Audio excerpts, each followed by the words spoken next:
So, ganun din, ma-inspire tayo sa ibang mga creators na marami ng followers, 100,000, 500,000, even million followers. Okay? So,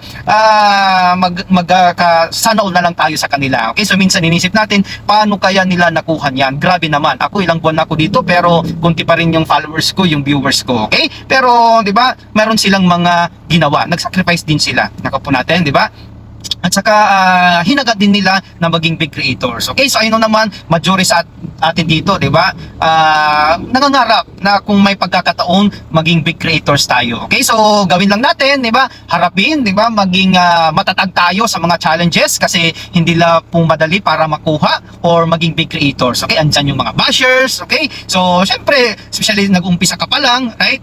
Maliit pala tayong creators, maraming mga challenges. Okay? So kailangan marunong tayong mag-adjust ng mga ganyan, okay? Hindi tayo madaling mapikon, 'di ba? Madaling ma-discourage, okay? Kasi kung ganyan, baka turn off mo kagad yung professional mode natin, okay? So, halimbawa, andyan na yung kulang yung views, kunti pala yung followers, palaging kulang yung dashboard. So, kailangan ma-overcome natin yan. Nakapo natin.